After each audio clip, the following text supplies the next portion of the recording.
অনেকক্ষণ ধরে না ফোন খুঁজে পাচ্ছি না, আমার ফোনটা কোনোভাবে কি পাওয়া যাবে ফোনটা? কোনো ফোনটা কোথায় রেখেছো মনে নেই, ভুলে না গেছো? মনে পাচ্ছি না, এখন খুঁজে পাচ্ছি না এই ফোনটা।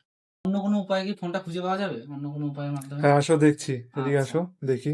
খুঁজে বের করতে গেলে কিন্তু একটা কন্ডিশন আছে, তোমার ওই ডিভাইসটাই কিন্তু লোকেশন অন করা থাকতে হবে। তারপরে আমরা চলে যাব ক্রোমে, ক্রোম থেকে সার্চ করব ফাইন্ড মাই ডিভাইস এই অপশানে। ফাইন্ড মাই ডিভাইস এই লিখে সার্চ করব।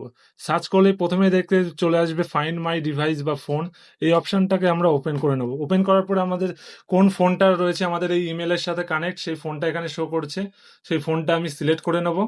সিলেক্ট করার পরে কিছুক্ষণ লোড হবে, লোড হওয়ার কিছুক্ষণ পরেই কিন্তু আমাদের লোকেশন একদম দেখিয়ে দেবে। দেখো এই যে আমাদের লোকেশন কিন্তু একদম দেখিয়ে দিচ্ছে আমাদের এই ফোনটা, মানে যে ফোনে আমাদের এই ইমেল আইডিটা লগ ইন করা রয়েছে সেটা কোথায় আছে, কোন জায়গায়, কোন রাজ্যে, কোন দেশে, সব কিছু কিন্তু এখান থেকে আমরা দেখতে পেয়ে যাচ্ছি। এবার তুমি এখানে আরো একটা ফিচার্স রয়েছে, ধরো তোমার পাশেই কোথাও ফোনটা রয়েছে কিন্তু তুমি খুঁজে পাচ্ছ না তোমার বাড়িতে বা অফিসে, তাহলে কিন্তু এখানে তুমি প্লে সাউন্ড অপশন দেখতে পাচ্ছ। এখানে অপশানে ক্লিক করলেই কিন্তু তোমার ওই ফোনে কিন্তু রিং বাজবে, আর সহজেই কিন্তু তুমি সেই ফোনটা খুঁজে বের করবে। যেমন আমার ফোনে কিন্তু রিং বাজছে, আবার স্টপ করলে কিন্তু স্টপ হয়ে যাবে। এইভাবে কিন্তু তোমার ফোনটাকে তুমি ভারতের যে কোনো জায়গা থেকে কিন্তু খুঁজে বের করতে পারো। তাহলে এইভাবেই তোমার ফোন তুমি যে কোনো জায়গা থেকে খুঁজে বের করতে পারবে। হ্যাঁ খুঁজে পাবো।